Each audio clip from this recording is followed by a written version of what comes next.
Very few times in NBA history do you see the number 1 seed get dismantled like this.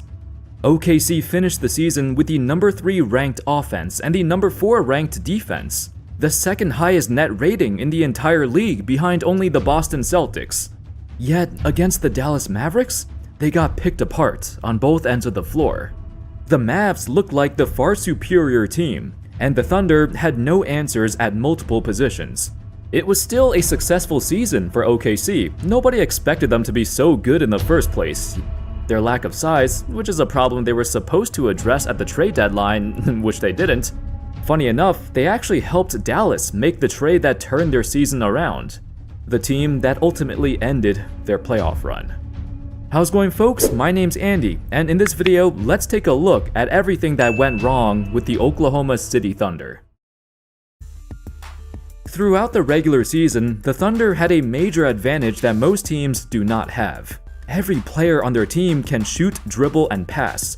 From 1 to 5, they have shooters down the board, even on their bench, hence why they finished the season as the number 1 3-point shooting team in the entire NBA. They also led the league in drives per game, with 62.1, and converted them at the second highest efficiency on 54%.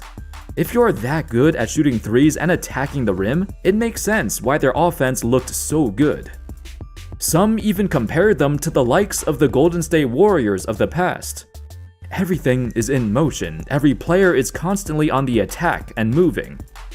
Against the Dallas Mavericks, however, since the trade deadline when they acquired PJ Washington and Daniel Gafford, they've had one of the NBA's most disciplined defenses.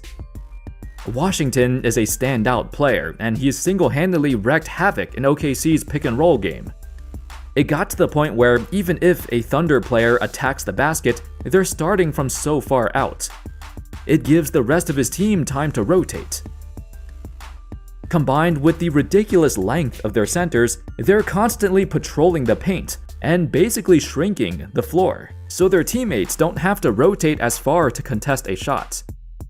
OKC's points in the paint dropped by over 10 points a game against the Mavs. With the Mavs moving on defense like a single string, the Thunder's lack of shot creation outside of Shea became quite evident. SGA takes it at Hardaway. Oh, that's ridiculous! Shea Gilgeous-Alexander in his bag! Heck, this series would have been over a lot quicker if Shea didn't single-handedly carry them to victory in Game 4. Their offense looked so stagnant for 95% of that game. So the drive and kick was their bread and butter. Even though the Thunder still initiated the most drives of any playoff team, even more so than the regular season, they did not create the same advantages from it. Due to the Mavs' rotations, they're seeing a defender with every pass. With the Mavs' fantastic one-on-one defense at the wings, OKC is no longer a step faster than their opponent. Heck, even Kyrie Irving has been an absolute menace on defense. And that's a sentence I thought I'd never say. To be fair, the Thunder also missed a ton of wide-open shots. They shot 28% on open threes, which NBA.com defines a shot where the defender is only 4 to 6 feet away. I mean, that's a very bad percentage, but it makes sense when you see how much pressure their defense enforces. It makes the players want to rush their shots.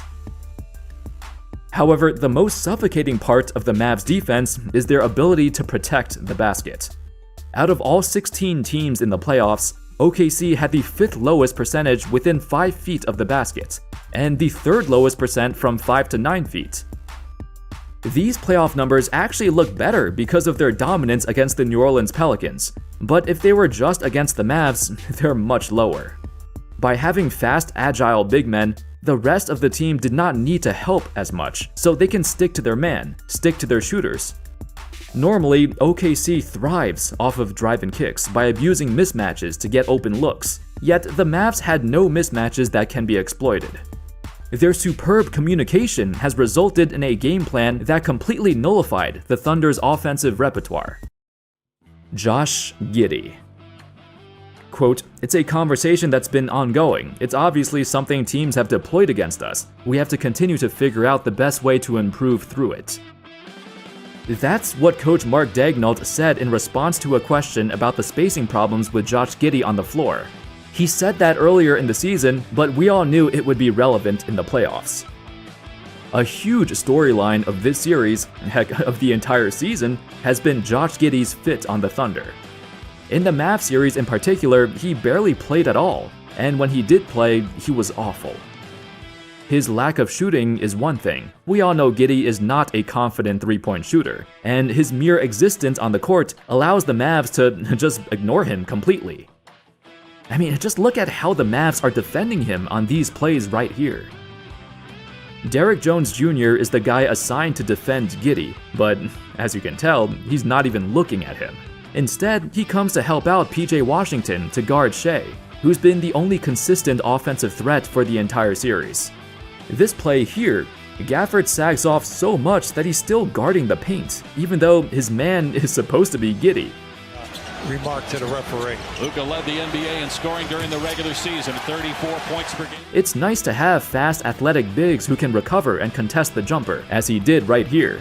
Because he's so quick, he can afford to do this. Here's an even more glaring example.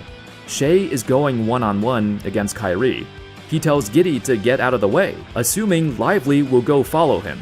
But he doesn't. He stays because he knows Kyrie is gonna need help. And just as planned, Shai runs into Lively. He's forced to pass it out, and since he has great court vision, he finds Giddey for the open three. Now, theoretically, Shai makes the correct play here. When you get doubled, you gotta find the open man. Except, this is Giddey we're talking about. There's a reason he's this wide open. Here's a similar play to the last one, with Luka playing free safety, completely ignoring Giddey. We all know by now how severely he cripples the team. But it's not even just his shooting, but his poor defense that doesn't get talked about as much. In this play right here, there's no reason Tim Hardaway Jr. should be blowing past you. Giddey did not even get a contest here. And it happened again, right here. Giddey somehow falls for the weakest pump fake ever and gets blown by once again.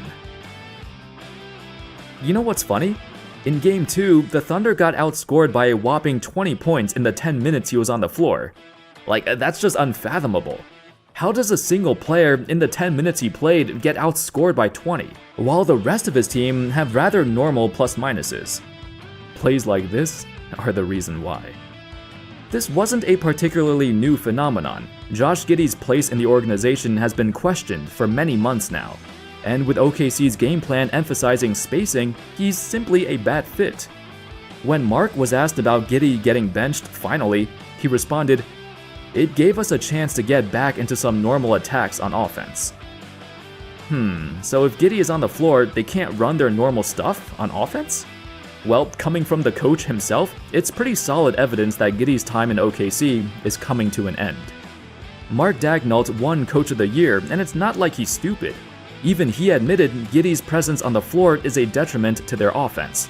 But he also made it clear he was gonna stick with the same lineup as the regular season, because it worked back then. It took him several games to realize how bad he truly is, against a team with all the tools to attack his weaknesses. But even if Giddey didn't play at all, there's only so much a coach can do when he doesn't have the personnel to match up. The lob. Just running. Right down the middle for Doncic. Lob and slam! Gliding through the air, it's Jones with major elevation. Another key talking point for the Mavs is Luka's lingering knee injury. He sprained his knee against the Clippers in Game 3, but he could not afford to sit out. In the series against OKC, you could tell he's a step slower. In the first 4 games of the series, he averaged just 22 points a game, 31% from 3. But unlike most other superstars in the NBA, Luka impacts the game in so many ways beyond his scoring. The Mavs' best, most effective play all season long is the lob.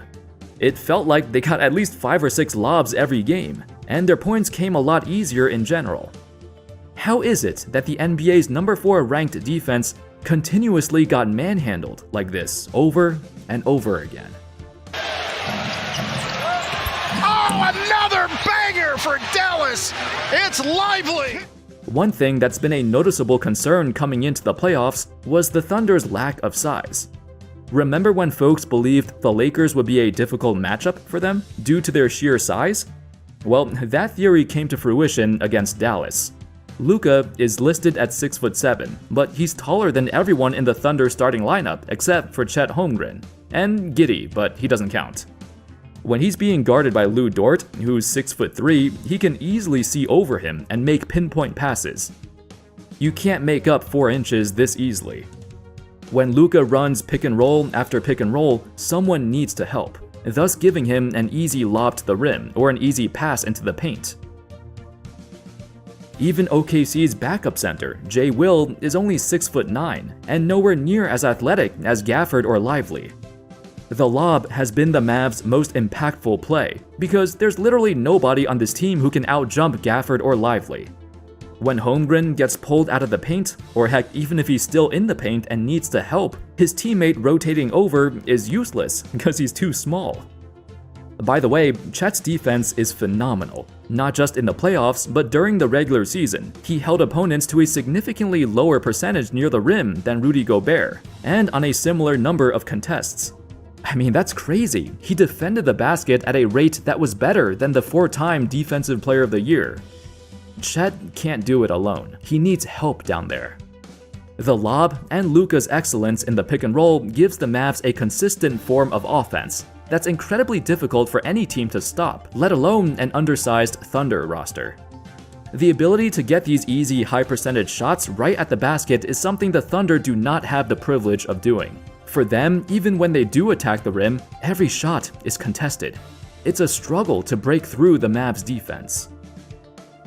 It's hard to measure experience because it doesn't show on the box score, but it's been brought up now and then that the OKC starting lineup had an average age younger than 23 years old. They were the youngest number 1 seed in NBA history, and nobody on this team has significant playoff experience. Not even Shea, whose only previous appearances came when he was younger and wasn't the same player he is today. For everyone else, they seemed rattled. A lot of them trying to force the issue, rushing their shots, and when things aren't going their way, they don't know what to do. Contrast this to a guy like Kyrie Irving, a former champion and seasoned playoff veteran who's seen it all. Even in the games when he's not scoring well, he's still cool and calm, meticulously running the offense when Luka needs a break. Oh, and don't forget, it's also Mark Daigneault's first year making the playoffs, so it's a learning experience for the head coach too. The time will come for this team eventually. There's nothing to worry about, as the Thunder are in the best situation out of all teams in the NBA. A season that excelled past their expectations, even if the result was unfortunate. They also happen to have a ton of first-round picks, so they're good to go. No team has a better present and future than OKC. Let's see if they can actually do it this time. Thank you all so much for watching. I hope y'all enjoyed the video. Let me know in the comments your thoughts on the Thunder season. What kind of players can they aim for to help improve their team and fix their matchup problems? I hope y'all enjoyed the video, and of course, as always, I'll see you next time. Peace.